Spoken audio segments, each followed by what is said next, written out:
Hey y'all, welcome back to my channel. It's me, Kiarna. Child, let me tell you something. After watching these last two episodes, I know if one thing's for certain, two things are for sure. One, if tragic and trifling were a person, it would be Mia. And two, Gordon is in his right mind. That man ain't crazy worth a damn. Now let's get into it, because I have very limited patience for them and their bullshit. Before we do, please be sure to like, share, comment, and subscribe if you've not already. So in my last review, I left off with the beginning of last week's episode, which is with Karen spilling the tea to the group that Mia supposedly used to be on the pills, as Miss Wanda would say. Well, the ladies are sipping this piping hot tea, but Stacy said, something in that damn tea ain't clean. She said, I love Karen, but at this point, I feel like Karen is just making stuff up and throwing stuff out, just anything to deflect from what she got going on. Karen said, now listen, I know y'all call yourselves being concerned for me because y'all are my friends and all that, but listen, I got me. Y'all can't be telling me that y'all are worried about me based on the word of a bitch who has her husband and her boyfriend in the house at the same time. And then, well, Karen, I'm with you when you're right. But Stacy has a point too, because while they do need to consider the source,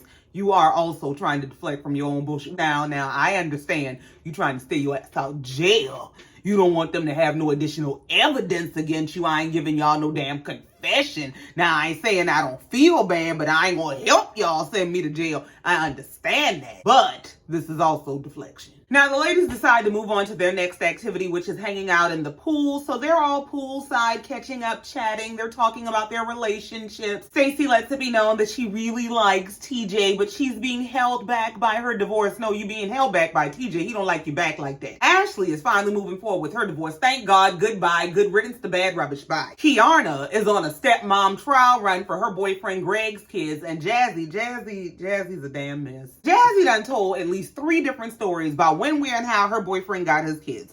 First, it was the kids were already here before her. Then it was he didn't have any kids when they met, but the mother was already pregnant. Then the story was the kids were either already here or baking on the way here when she and he got to get child. So let me tell you what I see here. Cause see, I done been here and done this bullshit. The baseline of this bullshit is he's a and she's the main woman. She's the main one. She probably don't have no kids. She probably has her shit together. And as she said, she keeps his shit together. She's his life manager. She keeps shit in order while he runs amok. She gets to be home base while he runs all over the field. And when he gets tired, when he don't want to play with them hoes no more, when he needs some rest and relaxation, when he needs to retreat from all the bitches in the field, he comes home to her. She is basically the place he goes to escape his reality and responsibilities. And now he got you on TV trying to create a whole damn reality, telling everybody you talk to a different damn story about how he got these babies. But the bottom line is I know, and I choose not to go. And please don't comfort yourself with the misconception that he thinks that you're so loving and forgiving for accepting these children and being such a pivotal part of his life and making sure that he keeps his shit together. He think you a lollipop sucker. He think you a fool. Now, I do believe her that whenever the pregnancies actually happened in the timeline, it might have been early enough in their relationship and their courtship and whatever they had going on that she can tell herself, oh, well, the babies were conceived before me, but she probably done did the math and she know exactly what's going on, but that NFL check is mathing. So Jazelle is back from using her PTO to go see her kids graduate. So she comes in and Jazzy is catching her up on everything she missed. She said, first of all, girl, they say Kiana used to date Nino Brown and that's how she started her business. Then Ashley almost got a scar asking about Kiarna's scar. Now, Jazelle looked concerned, but it ain't because they carrying on. It's because how y'all kept up that much drama without me. Yeah, your job is in jeopardy. The rest of the ladies come in and they start taking shots to get the day started. Mia's nasty decides to deep throat the damn bottle, but that's how you keep 2 men. No, that's how you piss me off. Why would you put the whole damn bottle in that land down under you call a mouth? You don't want to share your diet. Take us to the liquor store first and fast. Well, the ladies head out for the day and Wendy and Jazelle are getting in Stacy's business about her relationship with TJ. Well, Stacy lets them know that he is an established actor and a devout Christian, and it was his idea for them to abstain from sex, that they're going to be absent until marriage. Wendy and Jazelle think she's a damn fool. They're telling her, well, yeah, that sounds real good, but you better try before you buy because that buyer's remorse gonna be a mother. Giselle said, I mean, what if it's a thumb? Now, I ain't trying to promote the phonification, as my granddaddy would call it, but I understand. Because here's the thing, sexual incompatibility can, has, and will be a deal breaker in marriages. I mean, it can tear down the best marriages. And I don't know, something about this TJ guy gives that he will bait you into a marriage on that religious bullshit. And then once he has you locked in, now you stuck. He gonna treat you however you want to treat you. And you think you got to live by this vow and all that. No, no, no. Do you like touching me? Do I like when you touch me? Do I like touching you? And do you like when I touch you? And I believe for a lot of women that buying into the fantasy is what gets you roped into a monster. Like that, this man is clearly full of some kind of shit. Now, we might not know exactly what kind of shit, but it's clearly, Beauty and the Beast is a fairy tale. If the beast is acting like he don't like you, your love is not going to soften them up and bring out the prince in them. Leave that beast the fuck alone. So the ladies head out for their day of activities, and their first stop is going by The Joint, a location that Mia claims she formerly owned. She and the ladies walk into these people's establishment. This lady walks up to the doctor and says, "Hey, I don't know you. Is this your house? How do you walk in somebody else's establishment and walk up to them like they ain't got no damn business being there? But I don't know you. Who the f is you?" Mia's in the confessional giving us this whole bullshit backstory about how she claims to have owned 22 locations, but it all came tumbling down when Gordon lost his damn mind. And if he had kept it together, they'd have kept it together. They'd still be in business and building business. You full of shit. Everything with Mia comes down to Gordon's mental condition. The truth be told, I believe you the one with the mental condition. I think she's the one needs the help. So she's asking the doctor who is there, like he's some damn intruder, where's Dr. McDaddy? Now, Dr. McDaddy, who was supposedly expecting her and her whole entourage, just happened to have been in Virginia today. No, he don't like you. So now they're just standing around these people's practice like they are on a biology field trip. And Mia's talking about how she owned the 22 locations, and no, I don't own this one anymore. And yes, we're about to have to sell all of them because, everything that's going on with the business. Now, Kiarna in the background saying, I don't buy none of this bullshit, just like I don't believe she bought none of these practices. She a damn lie. They finally get the hell about them people's business, and they go off to lunch, and Jazelle is back at work. She rekindles the bullshit between Mia and Kiarna lets it be known that she was highly offended that Mia, a former stripper, would try to shame or expose her for allegedly being involved with the drug dealer, especially when strippers and dealers go hand in hand. Mia said, no ma'am, because stripping is legal, drug dealing is not. Kiana said, well, I guess selling S is okay. It is what it is. Mia said selling S, that's a prostitute. Well, tell her what she won, because that's exactly what you are by your own description. This is the story you told us.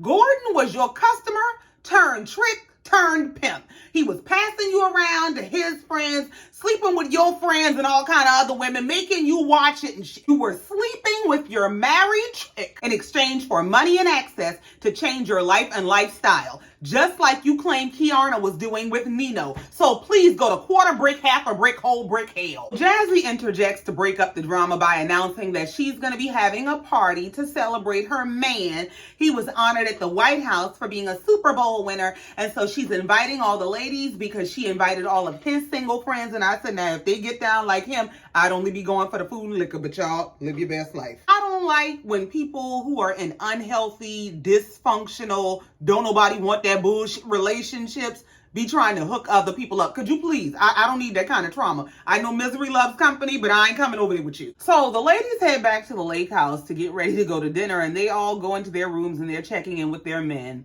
And we see Jazzy call her man, and she lets us know that she wants to be available to talk to him and make sure that he can check in because he doesn't have a contract for next season. So he doesn't know who he'll be playing for, which is the equivalent of being fired. So basically, Tommy ain't got no damn job. Then we see Ashley and Jazelle catching up, and Ashley is sharing with Jazelle some new version of that Healing and Thriving or whatever the damn song is she recorded a while back.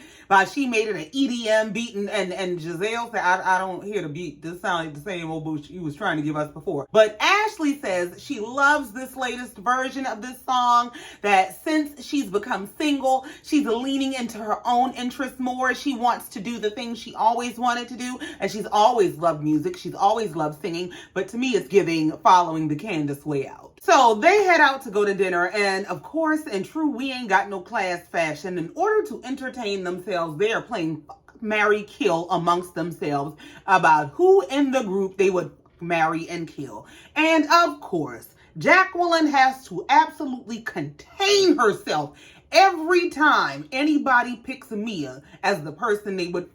And she just has to announce to the group when it's her turn that she picked somebody different as the person she would, because she already fucked Mia. Could you shut the fuck up? I have never seen anybody so eager to announce that they have played in the gutter. Please leave us alone with this bullshit. So they get to the restaurant where they're going to have Wendy's birthday dinner. They have this rooftop dinner set up, and Wendy starts out with this sentimental speech about how this is going to be a birthday for the books, because she's never really celebrated her birthday with anyone other than Eddie, because she never really trusted or believed that people would celebrate her. And the ladies are all in awe and taken aback that, oh my God, you never trusted people to celebrate you? She said, listen, y'all met me at 35 years old when I was married to this man. I done had a couple kids. I had just had a baby. My body wasn't what I wanted it to be. And, you know, I've gone through all of these journeys and changes, and I've come to the conclusion that I am enough. And all the ladies followed that up by going around the table and sharing with Wendy words of love, encouragement, and admiration. It was a beautiful celebration. So they get to drinking, and Stacy gets to getting in people's business. She said, you know, y'all got all the curiosity about my relationship,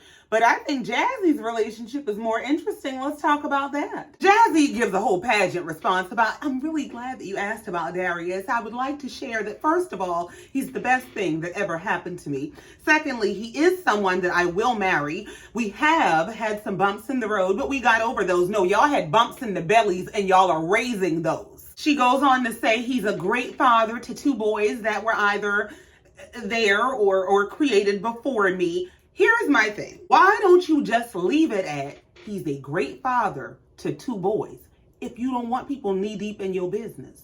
Why do you keep needing to add the timeline? It's almost giving. You want somebody else to do the math. You want somebody else to say this was some bullshit while you sit back and, oh, I don't know what's going on. Jacqueline said, well, let me ask you a question. How old are the boys? She said, well, they're 3 and the other one turned 1 a month ago. Child, it was crickets and questions in the air. So now everybody looking around like, what the kind of math she do? 3 and 1. Jacqueline said, okay. Jazzy said, well, Jacqueline, if you have questions, I'll be happy to answer them. No. Ma'am, you need to take that attitude with your man. Don't get an attitude with anybody else, because they can do math in their head and know that shit don't add up. Mia is in the confessional saying how Jazzy done told the story 8 different ways. And we see a clip of yet another version of this damn story. It's a flashback clip of Mia and Jazzy out to lunch or dinner at somebody's restaurant. And Jazzy is saying how she was at the man's bachelor pad one day and she sees a random picture of a random kid on a random wall in his damn apartment. That was kid 1. She said, then by the time we got serious, she was pregnant with number 2, Mia. You mean he had gotten her pregnant with number 2? Because I'm trying to tell you, he ain't got nobody pregnant on accident. And especially if both of these children are with the same woman, he knew exactly what he was doing and he did that shit on purpose. It sounds to me like he has created responsibilities over there with this woman and he don't have as many responsibilities with you. So you get to be the main woman. You get to be home based. You get to be his piece. When in truth, you were probably just something else that he was doing. You just happened to be an escape from a situation, a reality that he created for himself. And the problem on your end is you over here trying to get commitment out of community. Like, how do you take somebody serious who's out here just randomly, casually having babies while he's supposedly courting you? So the ladies are asking, well, how long you and that man been together? She said, well, only a couple years. Yeah, you ain't gonna put no real number on it, but a couple is 2. And even if it's 2 years on the head, he got a 1-year-old child. Now, Ashley is in the confessional doing the math, and she said, now, if the baby take 9 months to have, and the baby is a year old, he just turned a year old a month ago, That year and that 9 months is less than the 2 years she said they've been together, so something ain't adding up. So now Jazzy is saying the girl was 2 to 3 months pregnant at the time that she and Darius got serious. Girl, just when are you gonna get serious about this math? Jazelle said, well, let me just see how many lies he told you. Did he know? This girl said no, he did not know. That was the delay in me knowing. If you believe that bullshit, you are an absolute fool. I don't mean no harm. I don't mean no disrespect. I ain't trying to be mean, but you a damn fool if you believe that. He knew all along. He knew from the time he planted the seed, he had a crop coming up out that garden. He knew.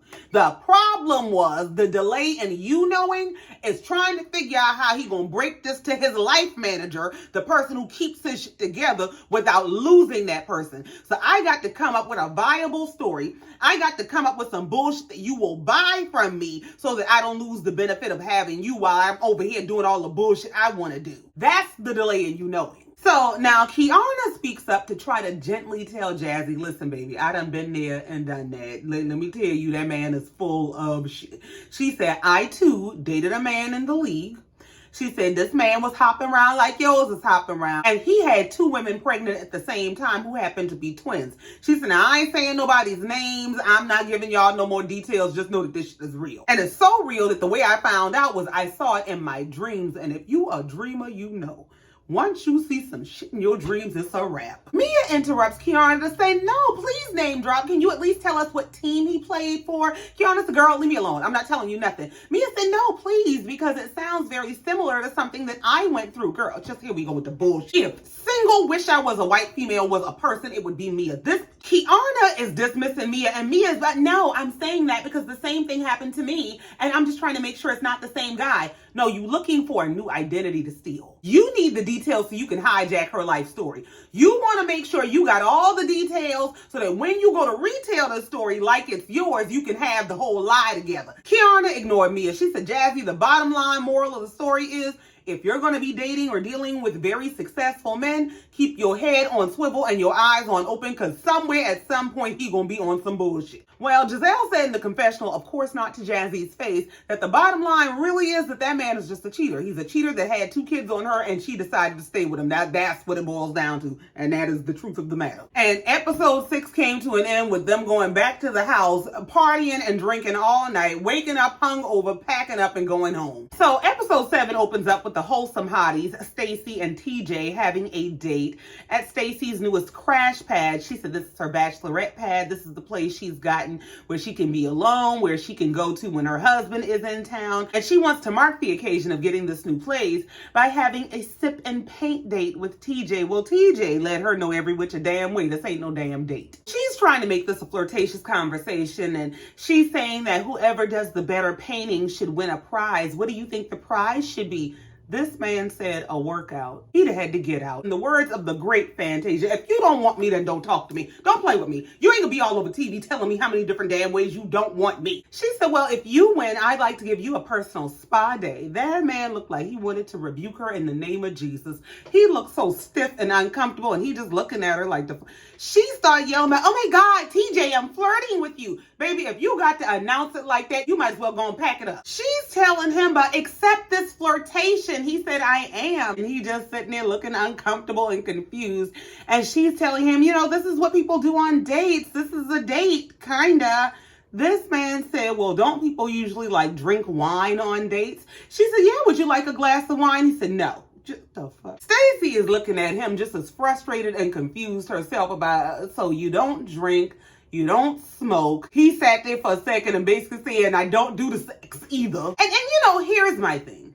To each his own, he has every right to live his life whatever way he sees fit. But you also don't have to force yourself to be with a person just because they are available, especially when you're not compatible. Somebody can be a great catch on paper. They can even be a great match for you on paper, but they are a total mismatch for your life or your personality. I mean, he doesn't even come off like he likes her. Choose somebody who likes you, who you don't have to beg to like you, who you like back, who it's a natural experience experience that this person actually enjoys my existence. And it's not about sex or being sexual, because you don't have to have sex. It doesn't have to be a sexual thing to make somebody feel wanted in your life. Like the way that he behaves with her would make me feel unwanted. And you can be a devout Christian and abstinent and a monk and whatever else, but you don't have to be mean. And something about him gives mean streak. Which leads me to my next point of contention about this man. Because not just with him, but with people in general, I do not trust overly religious and ritualistic, sanctimonious, judgmental people. Because what exactly is it that you're working so hard to control or mask? And for me, from the surface, it looks like he's trying to cover a mean streak. He just, something about him screams that he's a mean motherfucker. And the point, a lot of the times, of people like him who are extremely rigid and religious is to contain something. They are trying to contain a thing that they have not conquered. So if he does have a mean streak, if he is a mean mother, if he got a demon running around in him that he hasn't quite conquered, but he is contained, the religion gives him a blueprint by which to behave to project the image that he wants to project to people while he protects the truth of what exactly is going on inside him. But anyway, back to their conversation. When he mentions, yeah, I won't sleep with you, she said, well, can I ask for that? If you got any damn dignity, you won't. He said, well, I mean, you can ask for anything. You can ask Santa for a new car. It doesn't mean you're getting it. Sir, we just, You know, I think what would really work my nerves is knowing that I am coming out of a marriage. And I don't know what the dynamic is between she and her husband, but I'm coming out of a relationship that's failing, that maybe we got along, maybe we didn't. Clearly we didn't get along enough to stay together. But to go from that, and I ain't even out of that yet, to dealing with this ignorant motherfucker, and he's mean, and he doesn't make me feel wanted, and I gotta beg him to at least act like he likes me.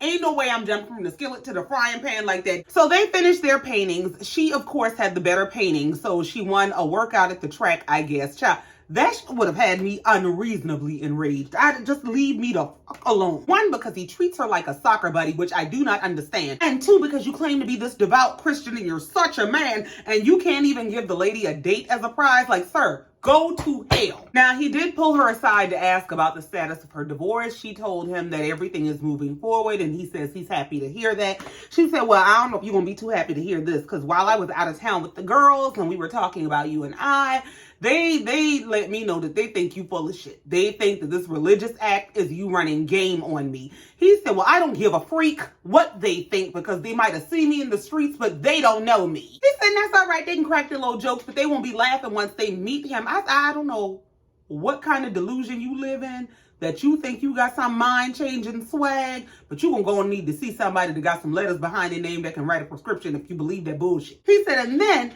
they're not mocking him when they're laughing at him and him sticking to his Christian principles. They're mocking God. Well, he'll be meeting them at Jazzy's upcoming event, so we'll see how this goes. So we move on to Ashley's house, where Ashley is hosting Jazelle and Karen, and it looks like their order of business is to get into Karen's business. They about to probe her case and find out exactly what's going on. You think you're going to jail? But before Karen got there, Ashley shared with Jazelle that her mom is facing some health challenges.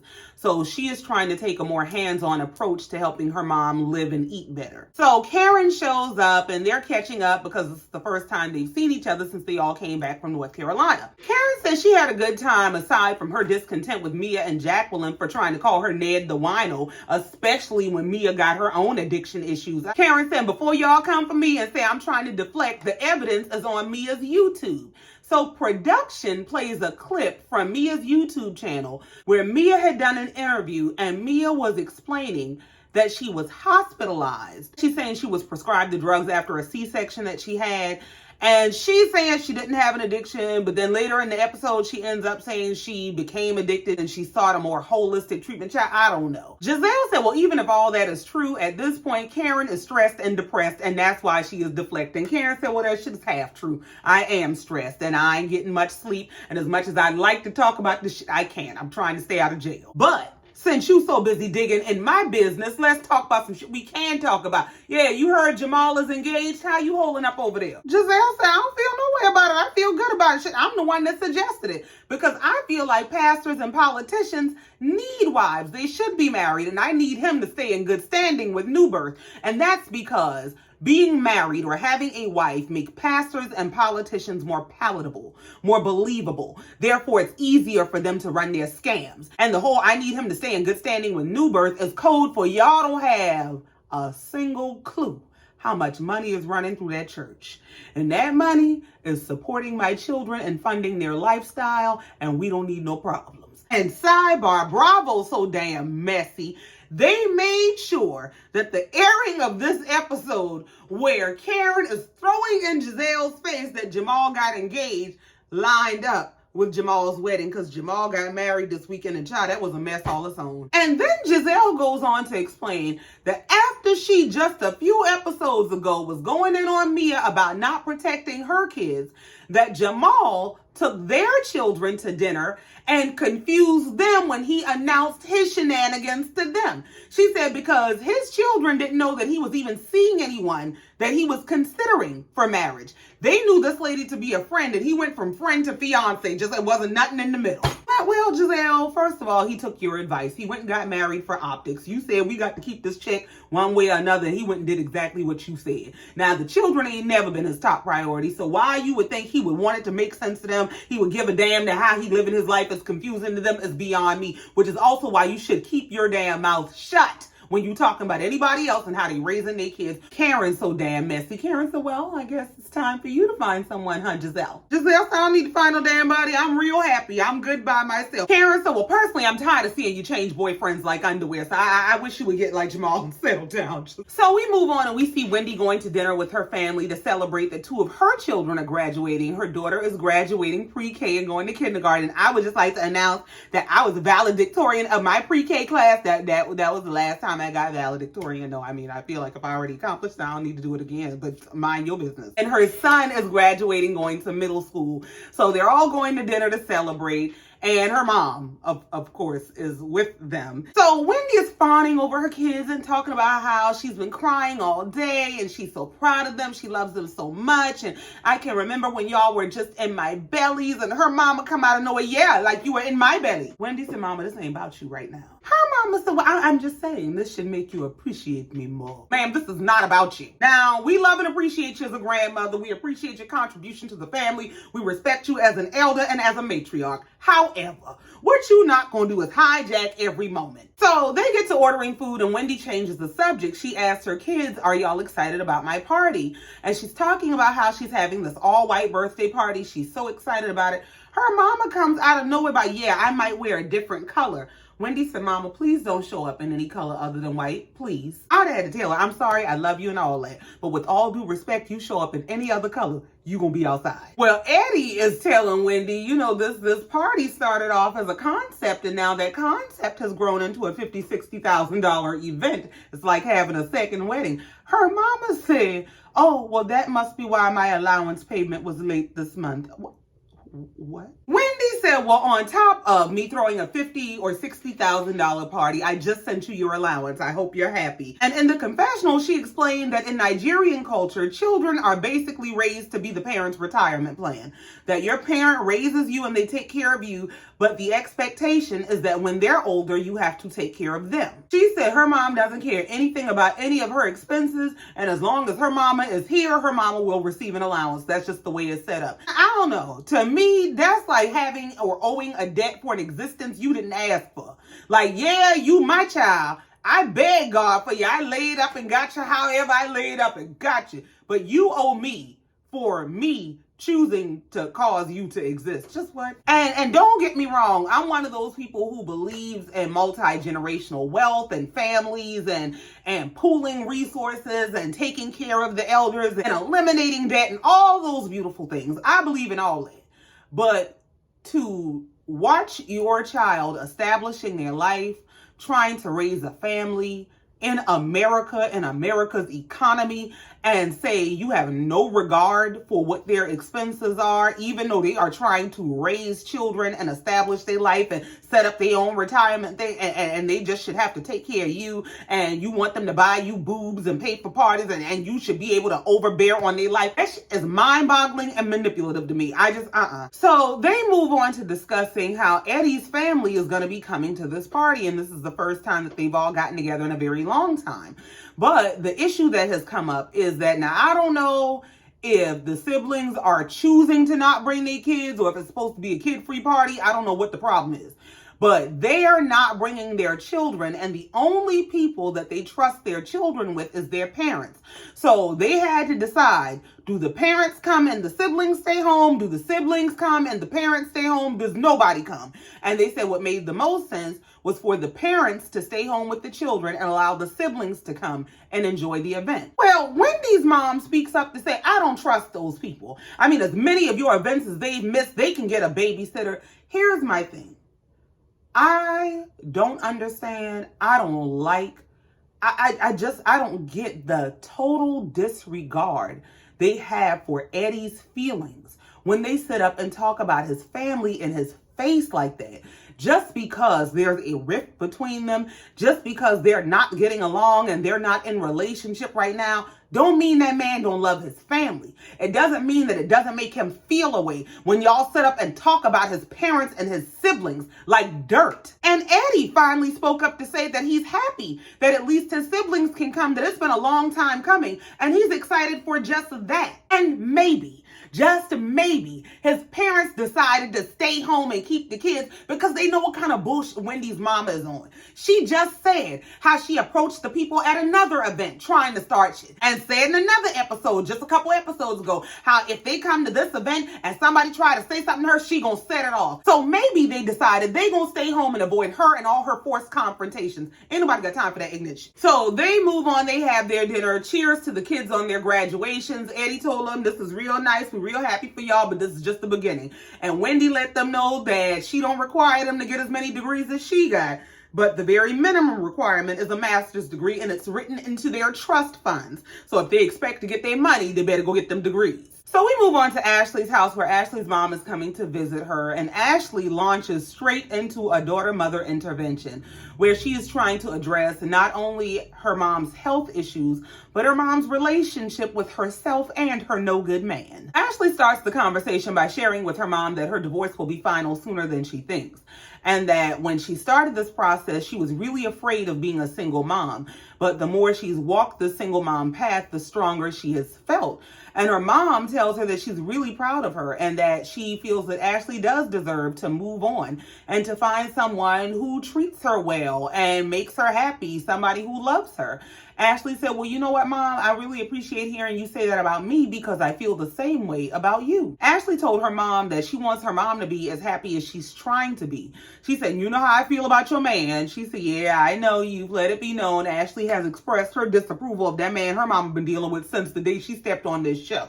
She said that man is a piece of man who been living off her mama for years. He has not worked for years. He just finally started working, but barely. Meanwhile, her mama is working 12-hour days to try to make ends meet. And, you know, I sat there watching her mama in the scene, and I realized that this is low self-esteem personified. Oftentimes, the people you choose to partner with are an outward reflection of your internal self-image. You date at the level that you see yourself at. If she struggles with loving herself, she's going to attract and choose a partner who struggles with loving her.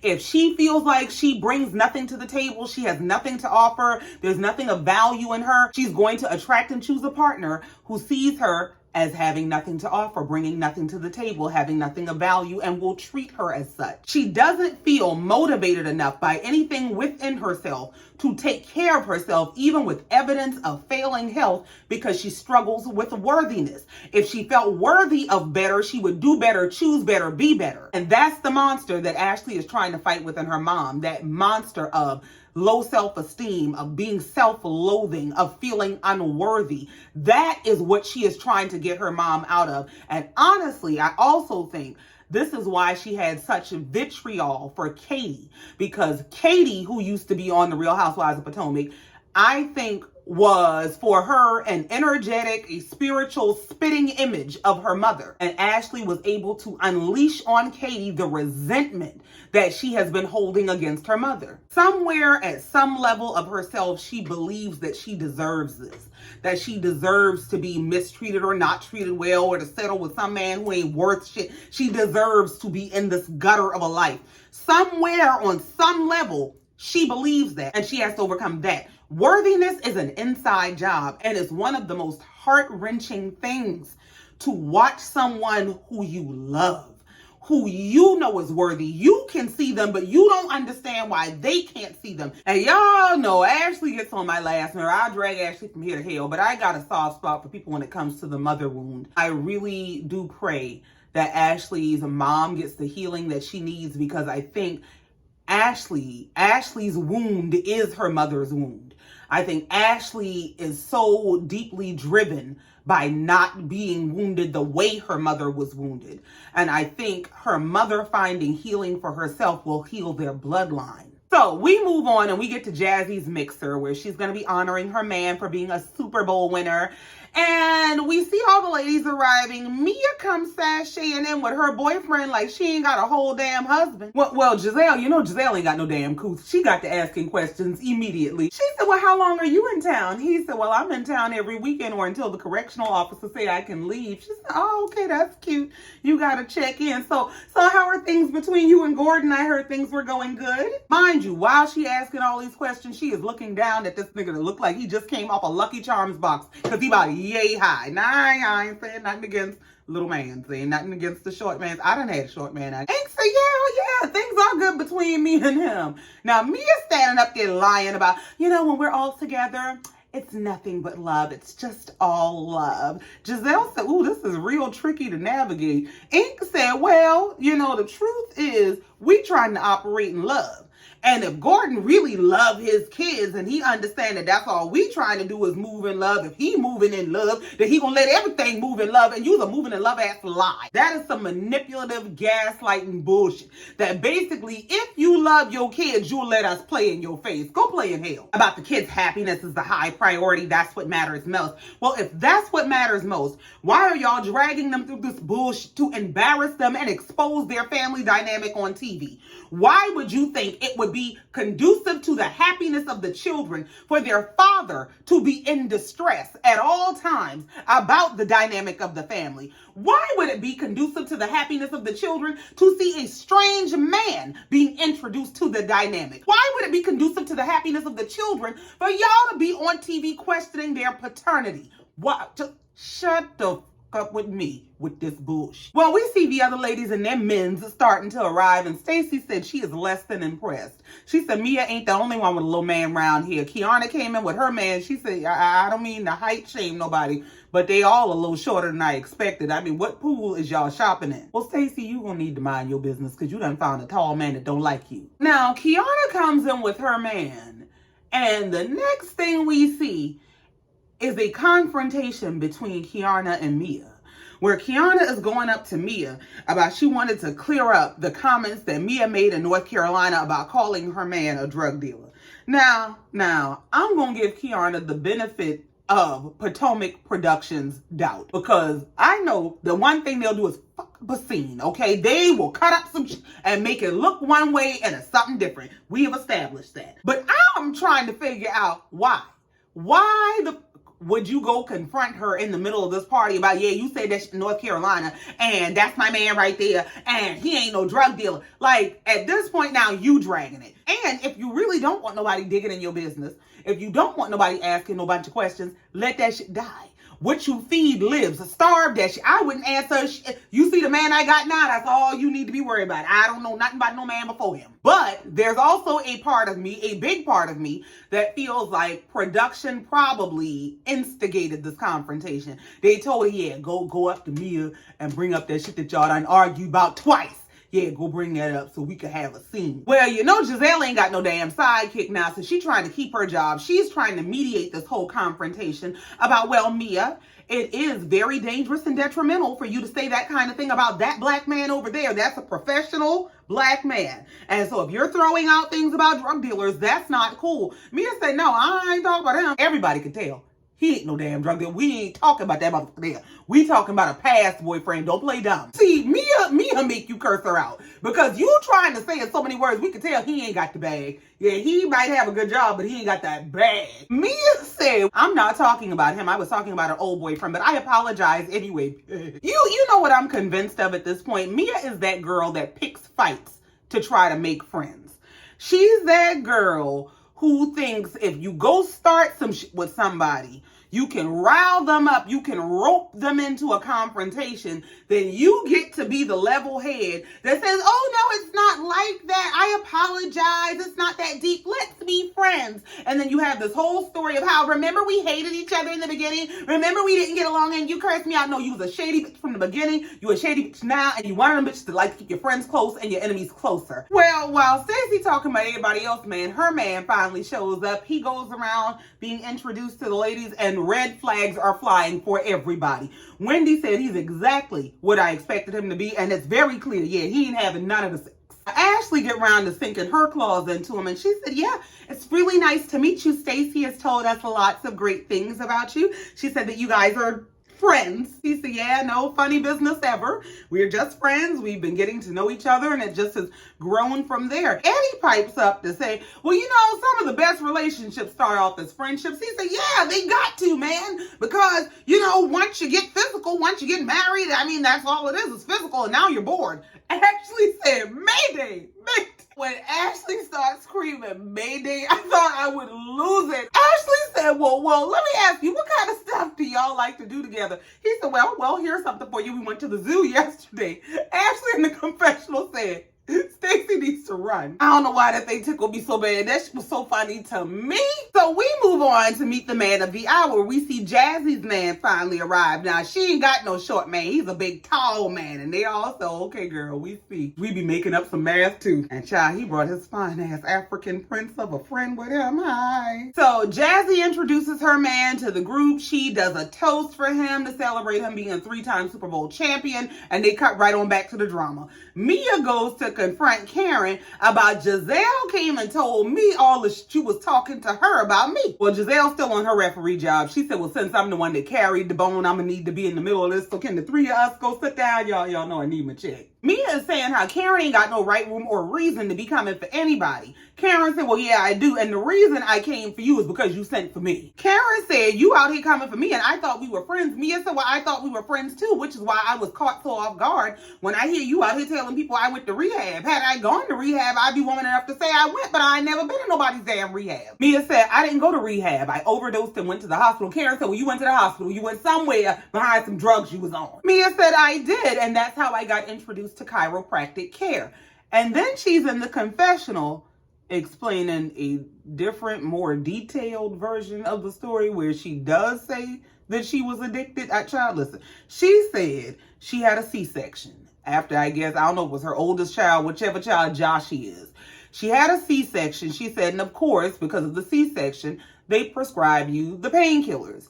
Well, she got addicted. In her own words, she said, I got addicted. That's when she decided to go the holistic route, which is how chiropractic care came into play because the adjustments help to remove the pain from your body and blah, blah, blah, blah. Karen said, yeah, that's a nice story and all that, but it ain't that far-fetched for me to think you were in rehab from the story that you just told. So potato, hospital rehab, your ass was somewhere behind that damn door. Jazelle interjects to say, but Karen, you were being messy. Karen said, but I was being reactive messy. If you don't start no shit with me, I won't finish the shit.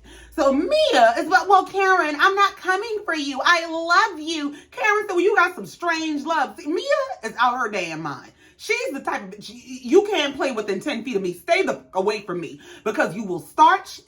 You try to expose people. You try to destroy people's reputations, their lives, their relationships. And then you turn around, but I love you. Love hell. Mia's whole point is that she is Karen's friend, but not her yes man. And she said, your friends are not always going to say what you want to hear. I'm your friend, but I'm going to tell you the truth. Girl, Karen said what you have been is messy and unsupportive. Now, you might be able to change that. But the one thing that I am willing to acknowledge is that you were wrong. And I was wrong. So we were both wrong. We can both accept I'm wrong and move forward. That's what we can do. Now we move on to a scene where Karen is meeting with some cousin from her family so that she can plead the case that she claims she cannot talk about. She's talking about how she's been under so much stress and basically she's been soldiering ever since Ray's issue with the taxes. And it went from Ray's issues with the taxes to her parents passing away and it snowballed from there. She's never had a chance to really grieve or deal with what she's been going going through. And so all of that culminated into the night that this crash happened, but she can't tell us much more than that. Okay. Child, a man had a whole meltdown in the restaurant about he was on the phone with her when the crash happened and he heard the whole crash and she, oh, don't you cry. I'm so sorry. Oh, I know you're upset. This is the cousin who thinks she's the second coming of grandmama in the family. He thinks she can do no wrong, so she called him to come have this meeting because she know he gonna fawn over her, he gonna love her, right or wrong. He gonna cry for her and make her seem like she is Mary, mother of Jesus. Such a man. So we move on to Mia's house, where Mia is at home with Ink and her children, and the kids are bouncing around the house, and he's playing Mr. Stepdad and giving them ice cream and stuff. And next thing we know, Gordon comes walking in because she has invited Gordon over for them to have a family meeting about their co-parenting. Well, Gordon apparently didn't know this was a group project. He thought it was going to be him and Mia. Well, he gets there, he sees Mia and Ink, and he is pissed. Now, I'm not sure if they were cutting each other off as they were talking or if production edited this scene this way, because it does sound a little bit chopped. But the conversation starts with Mia saying, Gordon, can we have a conversation about telling the kids? Gordon cuts her off and says, I'm not doing it. I already told you several times about being on camera with, and I guess he's talking about Ink, because the next interjection is Ink saying, well, I feel like I missed something. Gordon says, no, you ain't missed nothing because this ain't got nothing to do with you. This is between me and her. And see, that's the Ink gets on my nerves because, one, you don't know your damn place. Go sit down. Gordon said, I already told Mia several times that I'm not filming with you. When it's you, her, me, and the kids, I will be absolutely cordial. But anything that does not involve the kids, I'm not interested in. And I'm not about to help build whatever it is y'all trying to do here. So Ink starts to interject about whether a camera is here or not. Gordon said, hold on, why are you so pressed about being on camera? Well, ask the right questions, Gordon. So now Ink is defensive about, I'm not pushing to do anything. I'm being supportive for my lady, all right? Well, sir, if you wanted to be supportive of your lady, then you need to get the fuck about her marriage. Get the fuck about her co-parenting conversations. Stop trying to exploit this whole paternity conversation and watch your tone and keep your hands on your head when you talking to this man about being laid up with his wife. How do you get the nerve to get an attitude and instigate stuff and be antagonistic when you in this man's face playing with this man's wife? Ink said, I'm here to support my lady and you here for co-parenting reasons. And outside of that, you don't have an issue with me and I don't have an issue with you. We get along. Mia said, well, we have to work this out because we have to figure out things for the kids. Gordon said, I am not going to do one single thing to help promote y'all's relationship or whatever the hell this is y'all got going on. Fuck it. Let it be known I don't approve of this bullshit. Ink speaks up to say, well, I don't need your promotion. Gordon said, I didn't ask you to need my promotion. But what I am saying is I'm not going to do anything to enrich y'all's situation, period. Mia is saying, well, there's children involved and Ink is going to be a part of our co-parenting situation. And you should want to know who he is or what kind of person he is because he's going to be around the kids. Gordon said, I already know what kind of person he is. I know what kind of man this is. I don't have to let him play in my face and play these games and play brother husbands and shit. I know exactly who he is. When I look at him, I see a man who committed adultery with my wife. Now, before we go any further, I would like to say that when I look at Ink, I see a younger version of Gordon. He really looks like he could be Gordon's son. Like he looks like a younger version of him. And the one thing that I wonder is when you stand here and you say, I see a man who committed adultery with my wife, do you go to a mirror and see a man that got himself in this situation by committing adultery on his wife? You lose them how you got them. He said, I also see a person that's trying to separate my family and ain't, nah, that's cat, because, see, y'all was already in an expired situation. First of all, is he from Atlanta? Because something about him just screams Atlanta. Secondly, how can they be in an expired situation and they're still legally married? If they ain't going to the courthouse and the courthouse ain't gave them some paperwork that said that this marriage is dissolved and expired, then they're not in an expired situation. Gordon said, I call bullshit because how about when you had an affair with my wife shortly after we got married and she had to have an abortion because of you? I said, well, now what?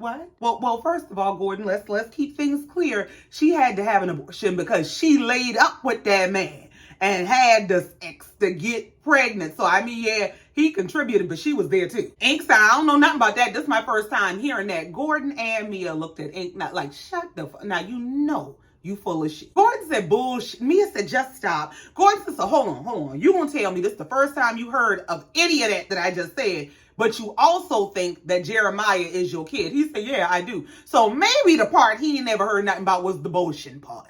Maybe he knew that she got pregnant. Yeah, I know I was knocking your girl down. Yeah, I planted some seeds in the garden, I'm quite sure. But ain't nobody told me nothing about no bullshit. Mia is a bold motherfucker. To know what kind of underhanded, dirty, deceptive shit you've been doing and have the sheer audacity to bring these men together in the same space as though you can control the narrative. Like, girl. So now after Ink stands up there by, yeah, I think Jeremiah's my son. I done told you that. Mia keeps trying to overtalk Gordon because now she is hitting the fan. And Gordon done told her, shut the hell up. I'm trying to talk to this man. Since you so bold, you got your chest out. Yeah, let's talk about this shit. He said, did you have at least 2 affairs with my wife? Did you? I don't know if Ink answered the man or not, but it looked to me like he just stood there and never said nothing because twice must be an absolute underestimate.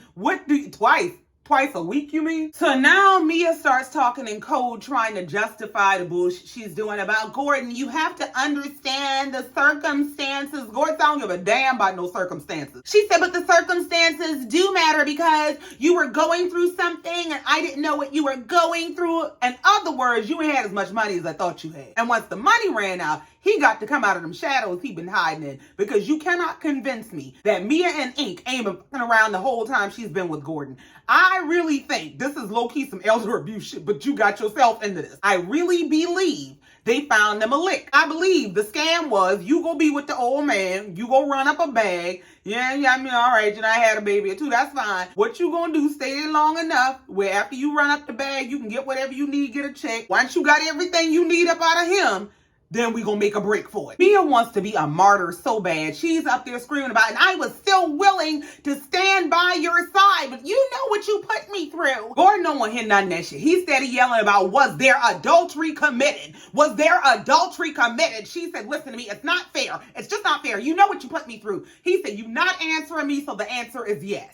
Well, you know, not to be redundant, but I am just taken aback that he is this morally offended because you got with this woman cheating on your wife. I would think it would be some game recognized game type of shit, but maybe it's because you a vet player, that's a young player, and you don't like that shit. I don't know. But to say that they got together, meeting in a strip club while he was married, they having affairs on Mexican beaches and shit, they having threesomes and whatever else they doing, voyeurism or watching people watching each other. I don't know what the fuck they into, but they are on the edge of every damn moral. And now you're standing on the ground of this is adulterous. Gordon declined the invitation to her pity party. He said, you can miss me with that bullshit. People go through things. She said, but what you put me through is not normal. He said, you know what? I'm done here. Cut scene. Gordon goes walking out and Mia starts in the confessional about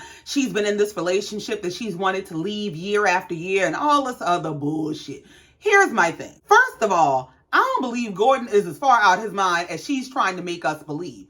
I believe that Mia is trying to paint the image. She's trying to sell the perception that this man ain't in his right mind. And now, I'm not saying that he is, but what I am saying is maybe there are some additional external factors that are contributing to some of the issues that are there. Because I mean, I'm sorry, you bring your side in my house and my face, you gonna call me 9 shades of crazy too. She's saying how year over year she's wanted to leave this marriage, but she's trying to be there for Gordon. She's trying to give him as much time as he needs, but you have to arrive at a point of self-accountability. You mean the point that you've not arrived at? So Gordon leaves, Ink and Mia are sitting there just looking shocked, and Mia's telling Ink in production that she needs a second because her mind is blown. And Ink starts talking about the kids are right there in the room and we don't want the kids hearing all this profanity. I'm like, bruh, you don't want them kids hearing all that. That is such manipulation. It's not even fucking funny. So we can have an affair. We can play in your face. We can be in your house. We can mix your kids into our shenanigans. But if you get upset and you go off on us about it, you're the problem. It's some demonic torture chamber shit. Like, let's see how much you can take and remain calm. If you don't kiss my... So now I hear Mia come with the alley-oop on this lie about, yeah, you know, I've sheltered the kids because I don't want them to be privy to this kind of stuff. Like, for example, they don't even know that you and I are an item. They don't know anything about that. Like, they think you're just my best friend and you think your kids are dumb. And the episode comes to an end with Ink telling Mia that at this point, she and Gordon have to sit down and have an adult conversation to get to the bottom of this entire situation. He said, now, I don't think he's ready for that, but that's what it takes. He said, now, all I can do is support you in that process, hence my silence, because he's going off on a whirlwind about other subjects and all kind of stuff, and all I can do is stand there and be quiet. Yeah, because it's not your business. It's not your marriage. You shouldn't be there in the first damn place. So here comes Mia with her martyr bullshit about, well, you know, I've been trying to navigate and be conscious of his emotional and his mental states. And Ink said, well, that's not your responsibility. Mia says she's lived with this craziness for 11 years now, and he can no longer influence her. She said, I'm not a 22-year-old girl anymore, and I'm done. And that's your right, but it's a way to do things. Now, do I think Mia knows that way? Hell no, because look at how she got into the marriage. If the way she got into the marriage was messy as... I don't expect anything short of an unmanaged mess when she's getting out of it. And it looks like next week, Mia is going to be hard launching the story of having multiple fathers for her children to the ladies. She's going to be telling them something about the fathers of her children should be able to get along. Just say fathers. Then it looks like she's going to be telling the ladies that Ink is pulling this pull and push move where he's going to tell her, I'll just remove myself. If you fall for that dumb shit. And I believe Karen is going to court. Child, we'll see how it turns out next week. But that's it. That's all. And I ain't got no more. Thank you so much for coming down here listening to me and letting me get this off my chest. And in the meantime, until next time, just like every time, know that I love y'all and I mean it. Bye.